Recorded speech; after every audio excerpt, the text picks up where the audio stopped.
Hi there, I am Victoria Peat and welcome along to this video tutorial where I will be showing you how to sew the letter E from my miniature foundation paper piecing alphabet.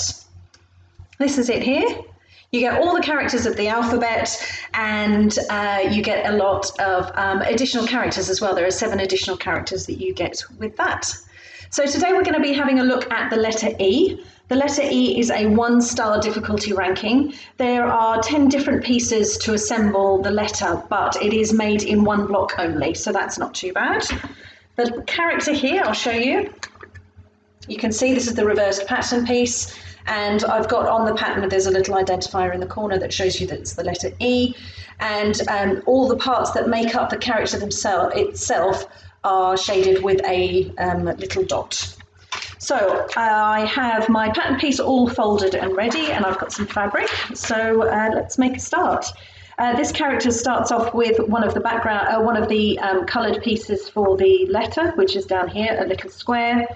So I'm just going to cut out a piece that I know is going to be plenty big enough to go behind that first piece, or that first section. I'm going to put a little bit of glue on the back of this piece number 1.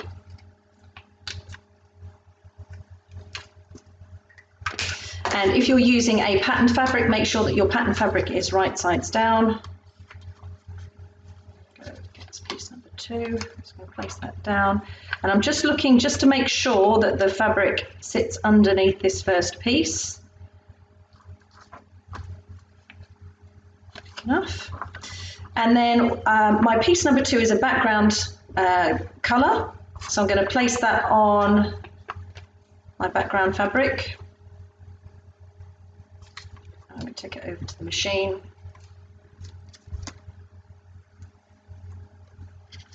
And stitch. I'm using a shorter stitch length, and that means that I'm going to be able to remove my papers more easily afterwards.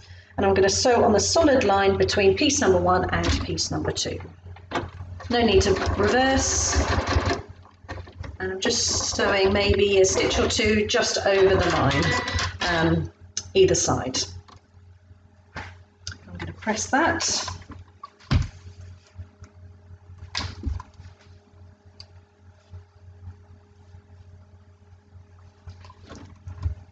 Making sure that's straight. When you're dealing with slightly smaller pieces, do be careful that you don't pull them at an angle. Take your time. So we've done piece number 1 and piece number 2. These 2. The next piece is piece number 3, and it's got the dotty background, so I know that that is going to be the main fabric. So I'm now going to fold back along the line between piece number 2 and 3, and I'm going to trim away this excess. 2 and 3.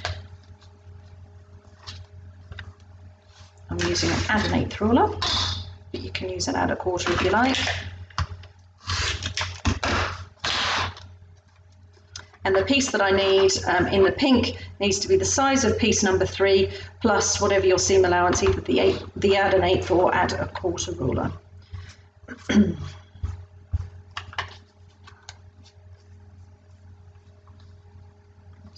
Top. And because I've pre-folded, I can see the lines here that show you where that pattern piece is. That helps an awful lot. Stitch.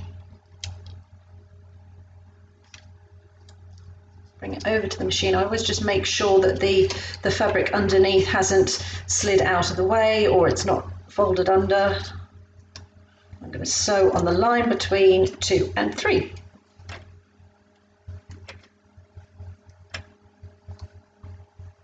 Again, I'm just trying to do 1 or 2 stitches either side of the line. Sorry, by that I mean, hold on, let me show you. By that I mean I'm sewing on the solid line, but this solid line that's running across crosses a line that runs vertically either side. I'm just doing a stitch either side of that, if that makes sense.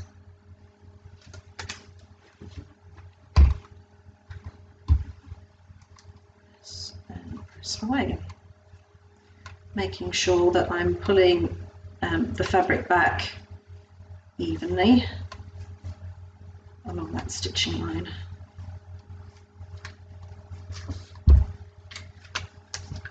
So I've now got pieces 1, 2 and 3. I need to do piece number 4.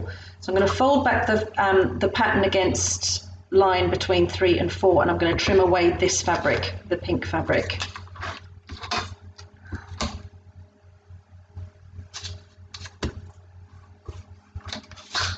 Actually, what I'm going to do first is I'm going to fold back against this line here, which is between the stack of 1, 2, 3, 4 and 5, because we're going to sew 6 on later. So I'm going to fold this back and I'm going to trim up here, because what we're trying to do is we're trying to trim off so that we're just left with the piece that goes behind number 3 and the seam allowance that goes to one side and to the top.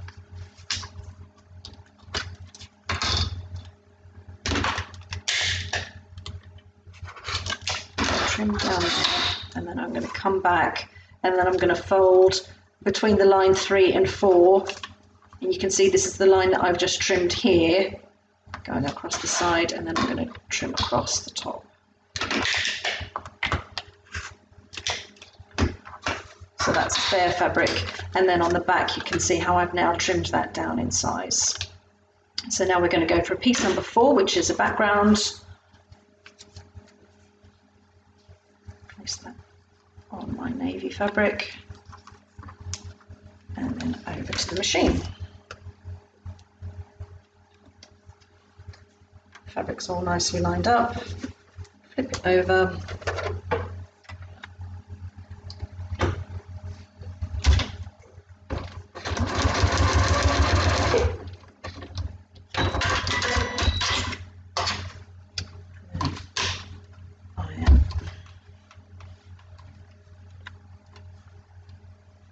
Flip it over.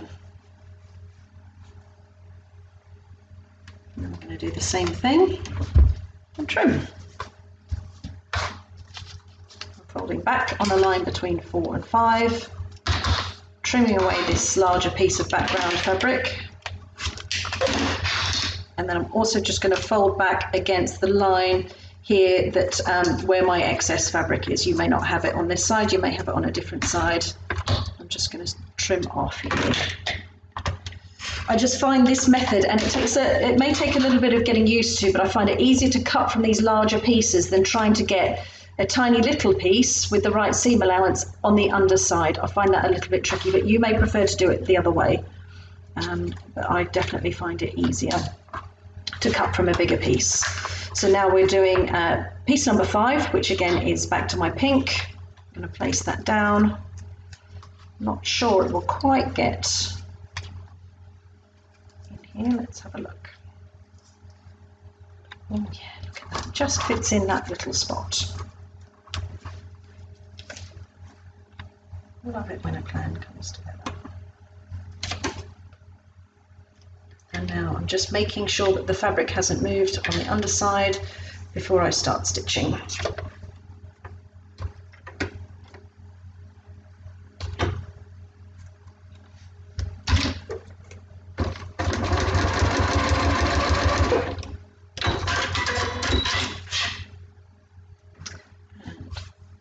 Press and fold back.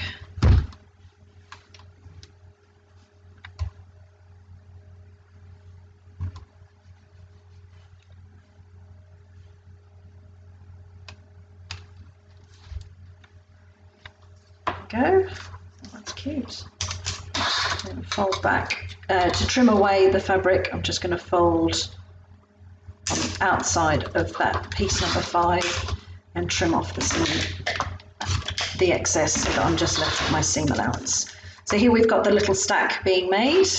The next piece we need to sew is piece number 6, which is down the side. This one's a background piece, so I'm going to fold along this line. You can use the edge of your ruler or a postcard. And trim, there's only one piece there that needs trimming. And the point of trimming is just to make sure that the inside or the reverse of your pattern piece, your finished block, isn't too bulky. So we need to do piece number 6. So piece number 6, to the top and bottom, you only need either the 1/8 of an inch or the 1/4 of an inch seam allowance to the top and the bottom. But to the side, you need enough to leave enough fabric to leave for the 1/4 inch seam allowance. Place that along this side. Loads of space, so I might even shuffle up a bit.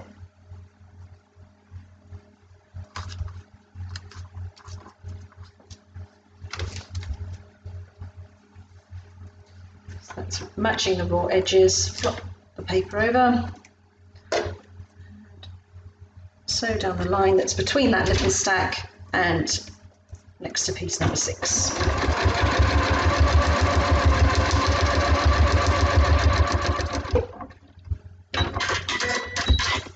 Okay, so I've just sewn along the line between the little stack and number 6. So I'm hoping that I know that when I press that fabric over, that will cover piece number 6, and I'll just trim around here. I'll give it a press first.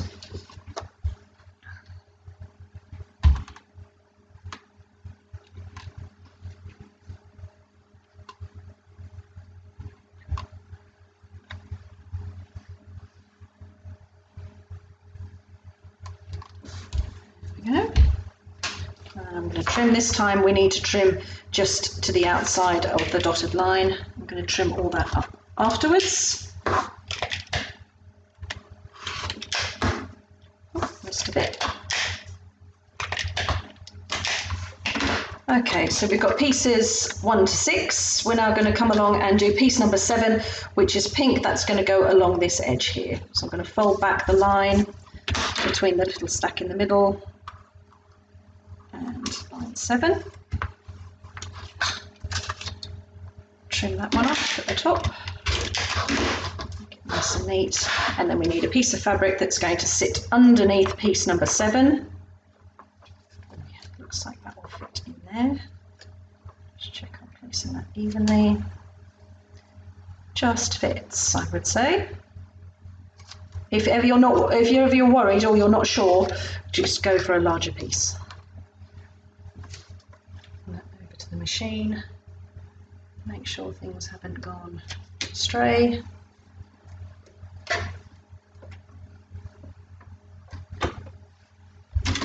And sew along the line.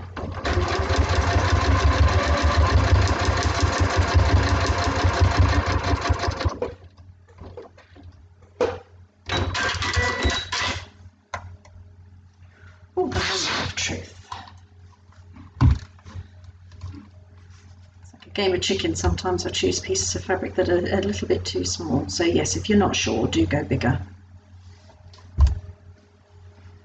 That's the edge of the E. Now I'm going to trim back. So the next piece was number 7 was the pink. Next piece is number 8. So I'm going to fold back the line between 7 and 8 and trim off the seam allowance to the seam allowance, which will get rid of this excess.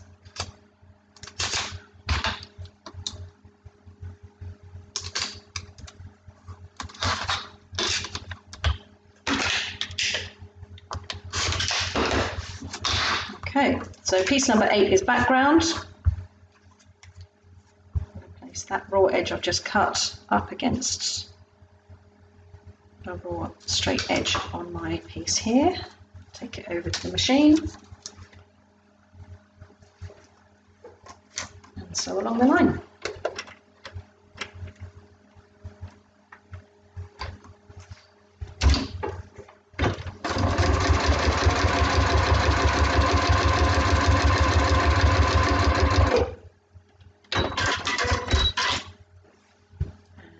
Press that.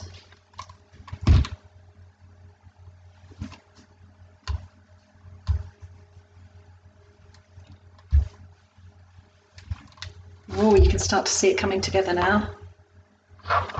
So because this piece here, piece number 8, is on the outer edge, I'm going to trim just to the outside because we need to make sure that once we've got to the edge of the block, we've got the 1/4 inch seam allowance. So just trim all the way up there.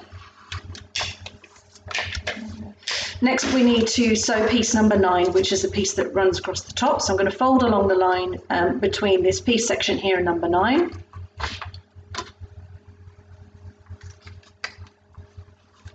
And now I can trim away these excess pieces. Get rid of those.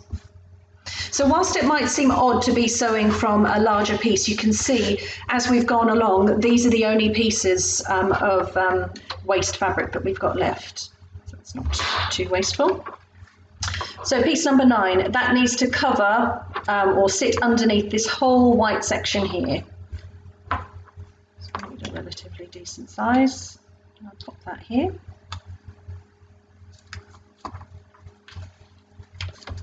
Over to the machine, check the fabric's not caught or moved. Just lining up this line with the middle of my presser foot, and I like to start with my needle in the down position just to make sure that everything is in the right place before we get going.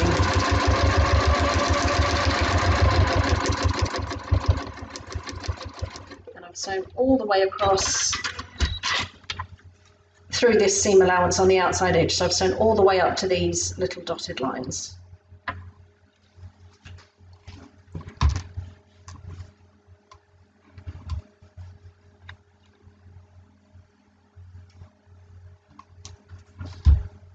That's there. So I'm now going to trim this excess fabric away around the outside of the pattern piece. I'm just going roughly because I'm going to trim down afterwards. And now the final piece of the block is just to show, so as we have done across the top, across the bottom. So piece number 10 is the last piece. Fold back, trim away, and get rid of these extra little bits of fabric. Those. And now I need a piece of fabric that's going to be big enough to sit underneath.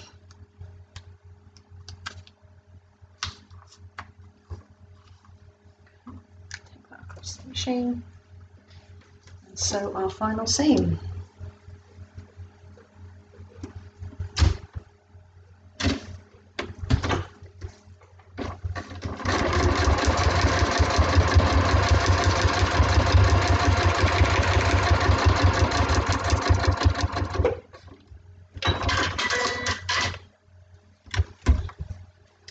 Give this last piece a press.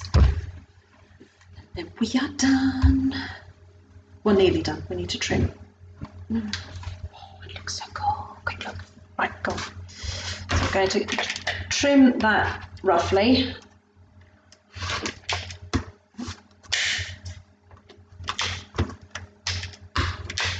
And then I'm going to take my rotary blade that I reserve for cutting through paper. And I'm going to trim on, let me show you on here. I'm going to trim on the dashed lines because the dashed lines represent the outside edge of the block.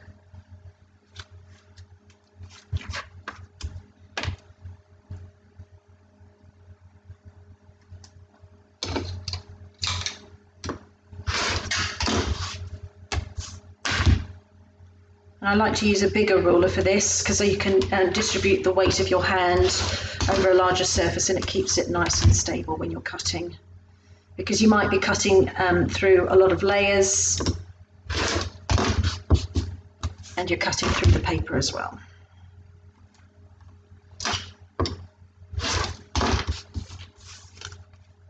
Here we go. So there's your letter E. It's super cute. Look at that. So the finished size is 1.5 inches wide by 2 inches tall. And yeah, that's your little letter. 1 star in terms of difficulty rating, and you can use it however you like. You might use it, make a little badge, or stick it on the on a little cosmetics bag, a little tote bag or something, or you might be writing a whole big message, something like that. It'll look really super. So thank you very much for watching. Hopefully that's been really useful. Subscribe to YouTube because you will not want to miss the next letter in the series. I'm not going in order, so it could be anything. Yeah, keep tuned. If you want to get a hold of the pattern, don't forget you can follow me on social media, and I've got the website. So yeah, follow along. Thank you very much. See you.